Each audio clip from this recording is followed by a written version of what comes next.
ಏನು ಸರಿ ಹೋಗಲಿಲ್ಲ ಅಂತ ಹೇಳಿ ರಾಜವೈದ್ಯರೇ. ಏನು ಅಂದ್ರೆ ನಾನು ಊಟ ಮಾಡ್ತಾ ಇದ್ದೆ, ಅರ್ಧದಲ್ಲೇ ನಿಲ್ಲಿಸಿ ನನ್ನನ್ನ ಇಲ್ಲಿಗೆ ಕರ್ಕೊಂಬಂದ್ರು. ಸ್ವಲ್ಪ ತಡವಾಗಿ ಇಲ್ಲಿಗೆ ಬಂದಿದ್ರು ಏನು ಬದಲಾಗ್ತಿರ್ಲಿಲ್ಲ. ಏನು ಬದಲಾಗಿಲ್ಲ ರಾಜವೈದ್ಯರೇ.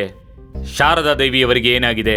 ಮಹಾರಾಜರೇ, ಅದೇ ವಿವಾಹದ ನಂತರ ಎಲ್ಲಾ ಹೆಣ್ಮಕ್ಳಿಗೂ ಆಗೋದು.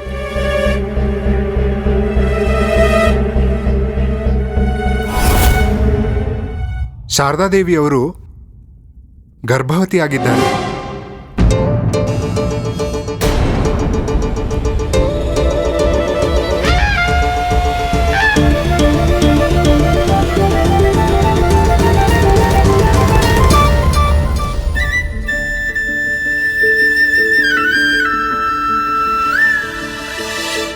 ಶಾರದಾ ದೇವಿ ಗರ್ಭಿಣಿಯಾಗಿದ್ದಾರೆಯೇ? ಸ್ವಾಮಿ, ಗುರುಗಳೇ, ಅಂದ್ರೆ ನಮ್ಮ ಮಾತಿನ ಅರ್ಥ ಏನಂದ್ರೆ ಶಾರದಾ ದೇವಿ ಗರ್ಭಿಣಿಯಾಗಿರುವುದು ಗೊತ್ತಿದೆ. ಅಂದ್ರೆ ನಾವು ಏನ್ ಕೇಳ್ತಾ ಇದೀವಿ ಅಂದ್ರೆ, ನೀವು ಎಲ್ಲಾ ರೀತಿಯಲ್ಲೂ ಪರೀಕ್ಷೆ ಮಾಡಿದ್ದೀರಿ ವೈದ್ಯರಾಜರೇ? ಇದು ಸರಿಯಲ್ಲ. ರಾಜ್ಯ ವೈದ್ಯರು ನಾವಾ ಇಲ್ಲ ನೀವಾ? ನಮ್ಮನ್ನ ಅನುಮಾನಿಸ್ತಿದ್ದೀರಾ? ಇಲ್ಲ ಇಲ್ಲ ಇಲ್ಲ, ನಾವು ನಿಮ್ಮನ್ನ ಅನುಮಾನಿಸ್ತಿಲ್ಲ. ಬೇರೆ ಏನೂ ತೊಂದರೆ ಇಲ್ಲ ಅಲ್ಲವೇ ಶಾರದಾ ದೇವಿಯವರಿಗೆ? ಇಲ್ಲ, ಎಲ್ಲ ಸರಿಯಾಗಿದೆ. ಶಾರದಾದೇವಿಯವರು ಆರೋಗ್ಯವಾಗಿದ್ದಾರೆ, ಗರ್ಭವತಿ ಇದ್ದಾರೆ ಮತ್ತು ತಾಯಿ ಆಗ್ತಾ ಇದ್ದಾರೆ.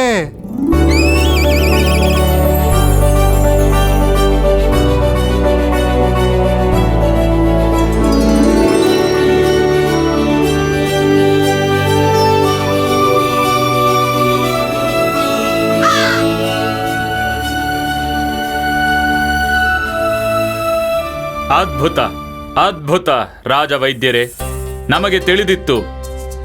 ಇದಕ್ಕೆ ನಾವು ಶಾರದಾ ಅವರ ಸೀಮಂತದ ಆಯೋಜನೆಯನ್ನು ಮಾಡಿದ್ದೆವು. ನಾವು ಅದನ್ನೇ ಹೇಳಿದ್ದು, ಆಶೀರ್ವಾದ ಬೇಡಲು ಬಾಗುವ ಅಗತ್ಯವಿಲ್ಲ ಎಂದು. ಗರ್ಭಿಣಿ ನೀವು, ಇಂತಹ ಸಮಯದಲ್ಲಿ ಬಾಗುವುದು ಬೇಡ ಎಂದು. ಗುರುಗಳೇ, ನೀವು ಇದನ್ನು ಹೇಳ ಬಯಸಿದ್ದೀರಿ? ನಾವು ಅದನ್ನೇ ಹೇಳಲು ಹೊರಟಿದ್ದು.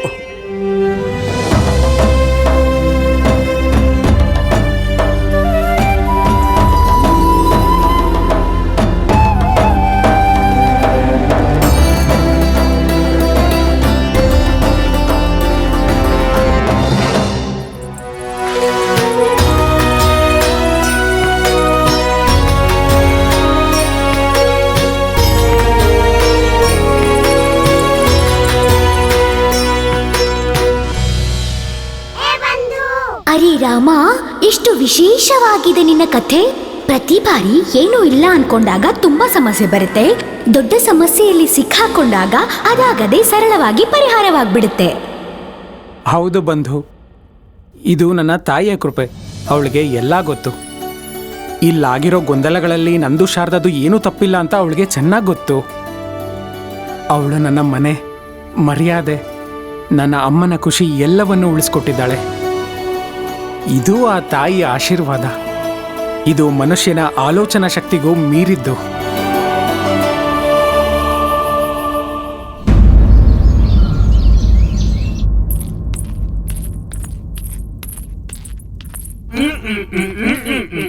ಹಾ ಅಮ್ಮ,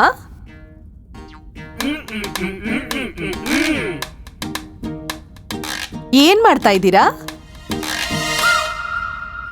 ನೀನು ಪೂಜನೀಯ, ವಂದನೀಯ. ನಿನಗೆ ನಮಸ್ಕಾರ ಮಾಡಿ ನಿನಗೆ ಅಭಿನಂದಿಸಲು ಬಿಡು. ಅಮ್ಮ, ನಾವು ಪೂಜನೀಯ. ನೀನು ಒಂದು ಹೆಣ್ಣು ಶಕ್ತಿಯ ರೂಪ. ರಾಮ ನಿನಗೆ ಒಂದು ಅರಿಶಿಣ ದಾರದಲ್ಲಿ ಬಂಧಿಸಿದ ಅನ್ನೋದಕ್ಕೆ ನೀನು, ನಿಮ್ಮಪ್ಪ ಅಮ್ಮ, ನಿನ್ ಮನೆ ಪರಿವಾರ, ಚಿಕ್ಕ ವಯಸ್ಸಿಂದ ಇರೋ ಎಲ್ಲ ಗೆಳತಿಯರನ್ನ, ನೀನ್ ಇಷ್ಟಪಡೋ ಪ್ರತಿಯೊಂದು ವಸ್ತುಗಳನ್ನ ಎಲ್ಲವನ್ನು ಬಿಟ್ಟು ನನ್ ಮನೆಗ್ ಬಂದೆ. ಅದು ಅರಿಶಿಣ ಹಚ್ಚಿರೋ ಒಂದು ದಾರದಿಂದ ನಿನ್ನ ತ್ಯಾಗನ ಅಳಿಯೋಕ್ ಸಾಧ್ಯನಾ? ಇಲ್ಲ ಶಾರದಾ, ನಿನ್ನ ಗರ್ಭದಲ್ಲಿ ನನ್ನ ವಂಶೋದ್ಧಾರಕ ಹುಟ್ತಾ ಇದ್ದಾನೆ. ಅದಕ್ಕೆ ನೀನು ಪೂಜನೀಯ. ಅಮ್ಮ, ಬೇರೆ ಮನೆಯವರ ಹುಡುಗಿನ ಒಪ್ಕೊಂಡಿದ್ದೀರಾ, ಗೌರವ ಕೊಟ್ಟಿದ್ದೀರಾ. ಒಂದಿನಾನು ನನಗೆ ಅಪ್ಪ ಅಮ್ಮನ ನೆನಪೇ ಆಗಿಲ್ಲ. ನೀವು ಪೂಜನೀಯರಿದ್ದೀರಾ. ನಿಮ್ಮ ಚರಣ ಸ್ಪರ್ಶ ಮಾಡಿ ಆಶೀರ್ವಾದ ತಗೊಳ್ಬೇಕು. ತಗೋ ಮತ್ತೆ ಪಾದ ಮುಟ್ಟಿ ಆಶೀರ್ವಾದ ತಗೋ. ಹಾ ಅಮ್ಮ.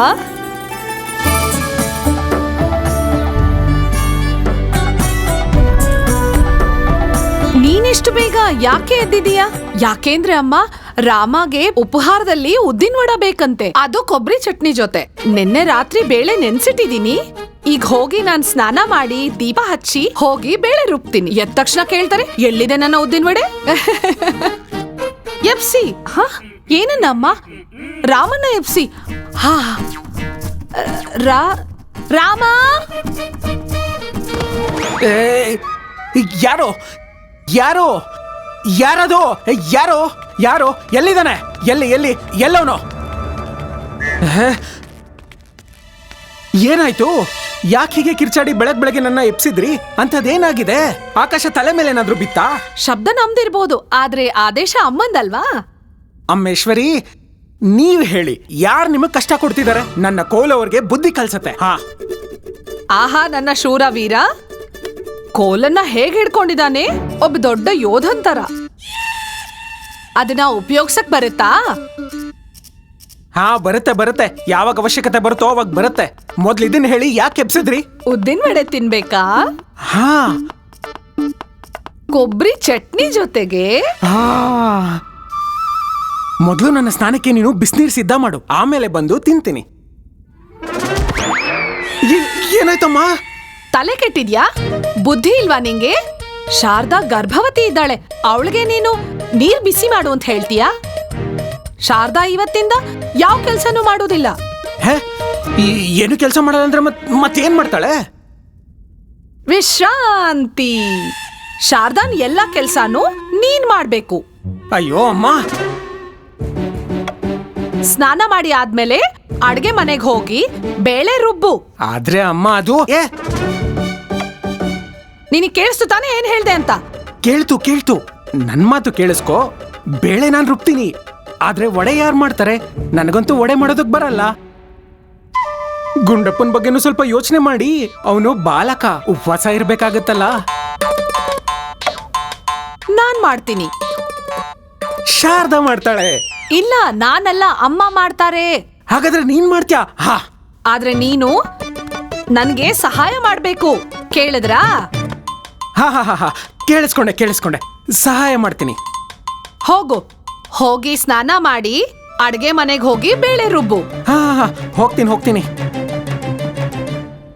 ಗರ್ಭವತಿ ಆಗಿರೋದು ಇವಳು, ಕಷ್ಟ ಎಲ್ಲ ನನ್ನ ತಲೆ ಮೇಲೆ ಬರ್ತಿದೆ. ಅಮ್ಮ ಏನೋ ಹೇಳ್ತಾ ಇದ್ದಾರೆ. ಇಲ್ಲ, ನಾನೇನು ಹೇಳಿಲ್ಲ. ಅಮ್ಮ ಹೋದ್ರು.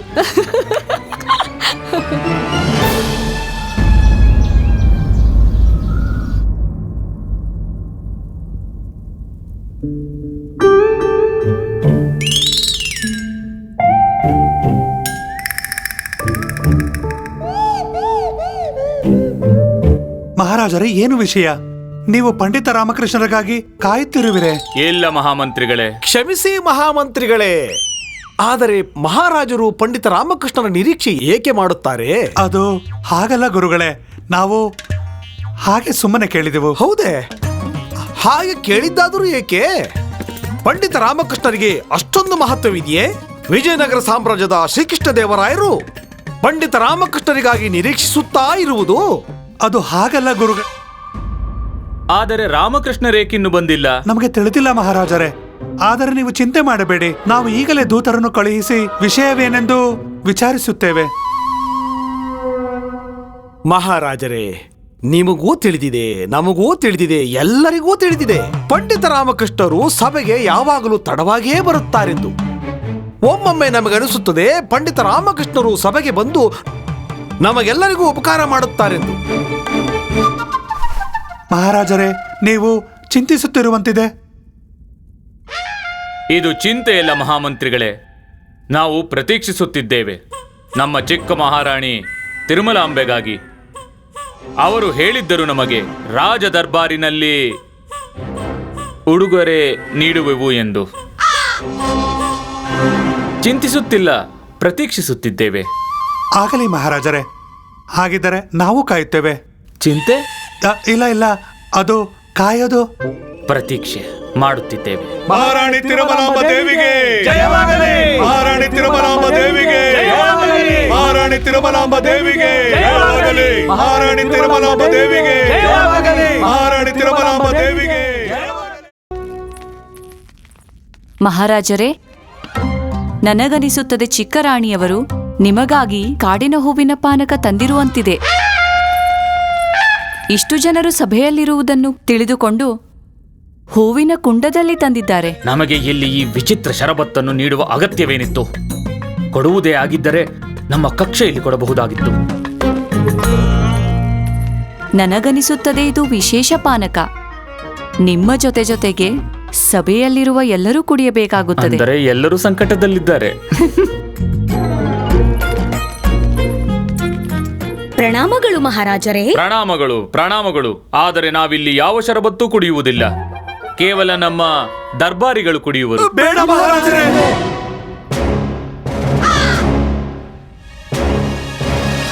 ಅಂದರೆ ಈ ಶರಬತ್ತನ್ನು ಯಾರೂ ಕುಡಿಯುವುದಿಲ್ಲ. ಉಳ್ಕೊಂಡ್ವಿ ದನಿ. ಪಾನಕ ಕುಡಿಯಲು ನಿಮಗೆ ಯಾರು ಹೇಳುತ್ತಿದ್ದಾರೆ ಮಹಾರಾಜರೇ? ಈಗ ನೀವೇ ನಮಗೆ ಹೇಳಿದ್ದಿರಿ, ನಮ್ಮ ರಾಜ ದರ್ಬಾರಿಗೆ ಬಂದು ನಮಗೆ ವಿಶೇಷ ನೀಡ ಬಯಸುವಿರಿ ಎಂದು. ಮಹಾರಾಜರೇ, ನನ್ನ ಗೆಜ್ಜೆ ಕಾಣೆಯಾಗಿತ್ತು. ಗೆಜ್ಜೆ ಕಳೆದು ಹೋಗಿದೆ. ದನಿಮನಿ ಅಲ್ಲಿ ಹುಡುಕಿ. ಗುರುಗಳೇ. ಮಹಾರಾಜರೇ, ಏನು ಮಾಡುತ್ತಿದ್ದೀರಿ? ಮಹಾರಾಜರೇ, ಚಿಕ್ಕ ರಾಣಿಯವರ ಗೆಜ್ಜೆ ಹುಡುಕುತ್ತಿದ್ದೇವೆ. ಇಲ್ಲಿ ಗುರುಗಳೇ, ನನ್ನ ಗೆಜ್ಜೆ ಸಭೆಯಲ್ಲ, ನನ್ನ ಕೋಣೆಯಲ್ಲಿ ಕಾಣೆಯಾಗಿತ್ತು. ನಮಗನಿಸುತ್ತದೆ. ಸರಿ ಬಿಡಿ, ನೀವು ನಿಮ್ಮ ಕೋಣೆಯಲ್ಲೇ ಹುಡುಕಿ. ಎಲ್ಲಿ ಕಳೆದಿದೆಯೋ ಅಲ್ಲೇ ಸಿಗುವುದು. ಗುರುಗಳೇ, ನನ್ನ ಗೆಜ್ಜೆ ನನಗಾಗಲೇ ಸಿಕ್ಕಿದೆ. ಹೌದೇ? ಇದು ಬಹಳ ಒಳ್ಳೆಯದಾಯ್ತು. ಇಲ್ಲವಾಗಿದ್ದರೆ ನಾವು ನಮ್ಮ ದಿವ್ಯ ಶಕ್ತಿಯಿಂದ ನಿಮ್ಮ ಗೆಜ್ಜೆಗಳನ್ನು ಹುಡುಕಲು ಪ್ರಾರಂಭಿಸುತ್ತಿದ್ದೆವು. ಗುರುಗಳೇ, ಹೇಳಿ ಮಹಾರಾಜರೇ. ನೀವು ನಿಮ್ಮ ಸ್ಥಾನವನ್ನು ಅಲಂಕರಿಸಿ. ಧನ್ಯವಾದಗಳು ಮಹಾರಾಜರೇ. ಮಹಾರಾಣಿ, ನಿಮ್ಮ ಗೆಜ್ಜೆ ನಿಮಗೆ ಸಿಕ್ಕಿದ್ದರೆ ದರ್ಬಾರಿಗೆ ಬರುವ ಕಷ್ಟವನ್ನೇಕೆ ತೆಗೆದುಕೊಂಡಿರಿ? ಮಹಾರಾಜರೇ, ನಾನು ನಿಮ್ಗೆ ವಿಶೇಷವಾದದ್ದೇನೋ ಕೊಡ್ಬೇಕಾಗಿದೆ. ವಿಶೇಷ? ಹೇಳಿ ಏನೆಂದು. ಮಹಾರಾಜರೇ, ನಾವು ಗೆಜ್ಜೆ ಹುಡುಕೋವಾಗ ಹುಡುಕ್ತಾ ನಮ್ಗೆ ಈ 3 ಹೂಕುಂಡಗಳು ಸಿಕ್ಕಿವೆ.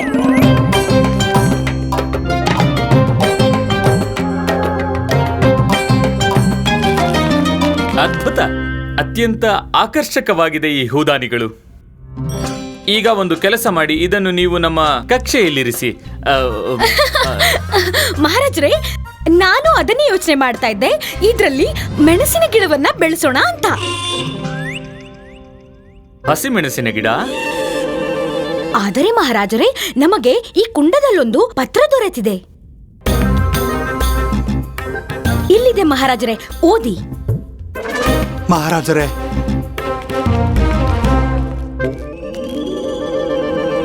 ಈ ವಿಶೇಷವಾದ ಹೂಕುಂಡ ಪಶ್ಚಿಮ ಪ್ರದೇಶದ ಮಹಾರಾಜ ದರ್ಯೂಶ್ರವರು ತುಳುವಾ ವಂಶದ ಸರದಾರ ತುಳುವಾ ಈಶ್ವರ್ ನಾಯಕ್ರವರಿಗೆ ಅವರ ಅದ್ಭುತ ಪರಾಕ್ರಮವನ್ನು ಮೆಚ್ಚಿ ಅವರಿಗೆ ಬಹುಮಾನವಾಗಿ ನೀಡಲಾಗಿದೆ. ಈ ಹೂಕುಂಡ ಚಮತ್ಕಾರಿಯಾದದ್ದು. ಇದು ಯಾವ ರಾಜ್ಯದಲ್ಲಿ ಇರುತ್ತದೆಯೋ ಆ ರಾಜ್ಯ ವಿಸ್ತಾರವಾಗುತ್ತದೆ. ಆ ರಾಜ್ಯದ ರಾಜ ಶೀಘ್ರದಲ್ಲಿ ಅವರು ಚಕ್ರವರ್ತಿಯಾಗಿ ಸಿಂಹಾಸನವನ್ನೇರುತ್ತಾರೆ. ಮಹಾರಾಜರೇ, ತುಳುವ ಈಶ್ವರ ನಾಯಕನಾರು ನಮ್ಮ ಪೂರ್ವಜರವರು. ಅವರ ಸುಪುತ್ರ, ಅಂದರೆ ನಮ್ಮ ಪೂರ್ವ ಮಹಾರಾಜರು ತುಳುವ ನರಸನಾಯಕರು. ಅವರು ವಿಜಯನಗರ ಸಾಮ್ರಾಜ್ಯದ ಮಹಾರಾಜರು. ಅಂದರೆ ಈ ಹೂದಾನಿಗಳು ನಿಜಕ್ಕೂ ಚಮತ್ಕಾರ ಹೊಂದಿದೆ. ಮಹಾರಾಜರೇ, ಈ ಕುಂಡಗಳು ಯಾವ ರಾಜ್ಯದಲ್ಲಿರುತ್ತದೆಯೋ ಆ ರಾಜ್ಯವು ವಿಸ್ತಾರವಾಗುತ್ತದೆ. ಅಲ್ಲಿಯ ಮಹಾರಾಜರು ಶೀಘ್ರದಲ್ಲೇ ಚಕ್ರವರ್ತಿ ಸಾಮ್ರಾಟರಾಗುತ್ತಾರೆ.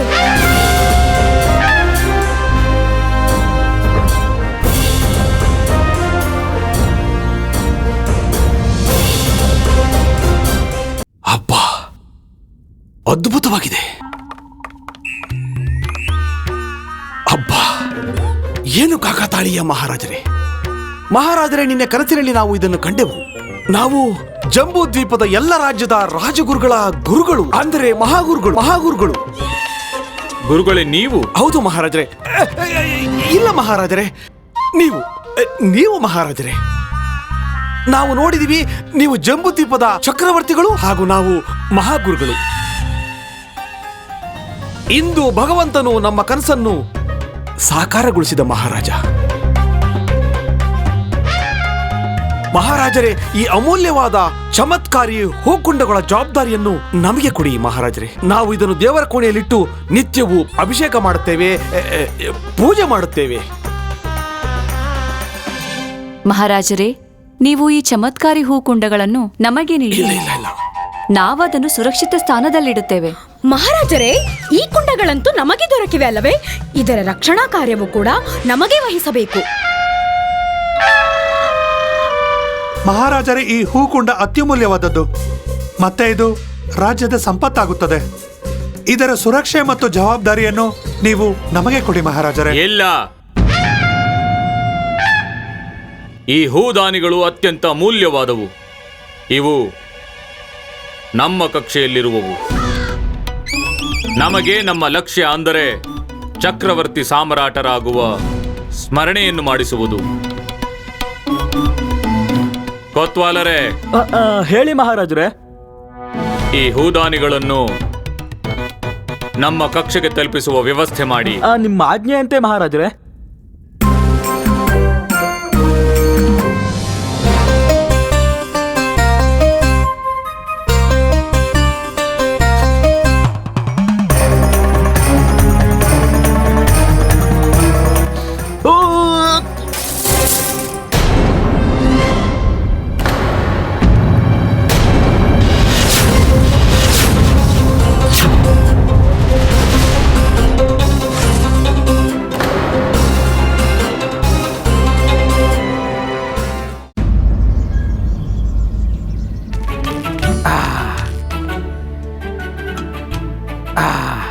ಲಾಮ ಹಾಕು.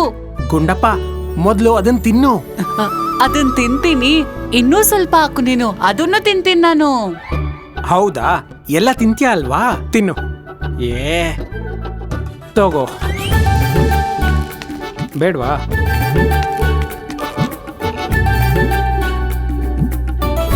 ನೀವು ಊಟಕ್ಕೆ ಬಡಿಸ್ತಾ ಇದ್ರೆ ಎಷ್ಟು ಚೆನ್ನಾಗಿ ಕಾಣಿಸ್ತಾ ಇದ್ದೀರಾ. ನನಗಿನ್ನೂ ಉದ್ದಿನ ವಡೆ ಬೇಕು. ಏನ್ ಶಾರದಾ, ಅವಾಗ್ಲೇ ನಿನ್ನ ಕೇಳಿದ್ನಲ್ಲ, ನೀನ್ ಬೇಡ ಅಂದ್ಯಲ್ಲ. ಹಾ, ಆದ್ರೆ ನಂಗೆ ಈಗ ಇನ್ನೂ ಬೇಕು. ಹಾ ಸರಿ, ನಾನ್ ತರ್ತೀನಿ. ಹಾಗೆ ಸ್ವಲ್ಪ ಚಟ್ನಿನೂ ಬೇಕು. ಚಟ್ನಿ ಇಲ್ಲ ಅಂದ್ರೆ ಚೆನ್ನಾಗಿರಲ್ಲ. ಲಾಮ, ನನ್ಗೋಸ್ಕರ ನೀಲ್ ತಗೋಬಾ. ಹಾ ತರ್ತೀನಿ. ಎಲ್ಲ ತಂದಾದ್ಮೇಲೆ ನೀನು ಬಂದು ಊಟಕ್ಕೆ ಕೂತ್ಕೋ. ನಿನಗೆ ಅರಮನೆಗೆ ಹೋಗಕ್ಕೆ ತಡ ಆಗತ್ತೆ ಅಲ್ವಾ? ಓಹೋ ಅಮ್ಮ, ಧನ್ಯವಾದ ನನ್ ಬಗ್ಗೆನೂ ಯೋಚಿಸಿದ್ದಕ್ಕೆ. ಕೇಳಿ, ಸಭೆಗೆ ಹೋಗೋಕೂ ಮುಂಚೆ ಮನೆಗೆ ದಿನಸಿ ತಂದ್ಕೊಟ್ ಹೋಗಿ. ಹಾ, ಇಲ್ಲ, ಅದೆಲ್ಲ ಸಂಜೆ ನೋಡೋಣ. ಮಹಾರಾಜರು ನನ್ಗೆ ಕರೆ ಕಳ್ಸಿದ್ದಾರೆ. ಇಲ್ಲ, ಮೊದ್ಲು ಮನೆಗೆ ದಿನಸಿ ತಂದ್ಕೊಟ್ ಹೋಗು. ಶಾರದಂಗೆ ನಾನು ರವೆ ಉಂಡೆ ಮಾಡ್ಬೇಕು. ಆದ್ರೆ ಅಮ್ಮ ಅಮ್ಮ ಕೋಲ್ ಕೊಡ್ಲಾ? ಸುಮ್ನೆ ಇರೋ. ನಿನ್ ಹೆಸರು ಗುಂಡಪ್ಪ ಅಂತ ಯಾರಿಟ್ಟಿದ್ದು? ಗೂಂಡ ಅಂತ ಇಡ್ಬೇಕಿತ್ತು, ಗೂಂಡ. ಹಾ ತರ್ತೀನಿ. ಮೊದ್ಲು ನಾನ್ ದಿನಸಿ ತಂದಿಟ್ಟು ಆಮೇಲೆನೆ ಅರಮನೆಗೆ ಹೋಗ್ತೀನಿ. ಶಾರದನ್ ಪರಿಸ್ಥಿತಿ ನನ್ ಪರಿಸ್ಥಿತಿನೂ ಹಾಳು ಮಾಡ್ತಿದೆ. ಅಮ್ಮ ಏನೋ ಹೇಳ್ತಾ ಇದ್ದಾರೆ. ಹಾ ಇಲ್ಲ, ಏನಿಲ್ಲ. ನಾನು ಉದ್ದಿನೊಡೆ ತಗೊಂಡ್ ಬರ್ತೀನಿ. ತಗೊಂಡ್ಬರ್ತೀನಿ. ಕೊತ್ವಾಲರೇ! ಓ ಕೊತ್ವಾಲರೇ, ಇದೇನು ಮಾಡಿಬಿಟ್ಟಿರಿ? ಕೊತ್ವಾಲರೇ, ಇದಕ್ಕೆ ಶಿಕ್ಷೆ ನಿಮಗೆ ಖಂಡಿತ ದೊರೆಯುವುದು. ಮಹಾಮಂತ್ರಿಗಳೇ, ಮಹಾರಾಜರೇ, ಕೊತ್ವಾಲರನ್ನು ಈ ಕೂಡಲೇ ಕಾರಾಗೃಹಕ್ಕೆ ಹಾಕಿ ನಾಳೆ ಮುಂಜಾನೆ ಮರಣದಂಡನೆ ನೀಡಿ.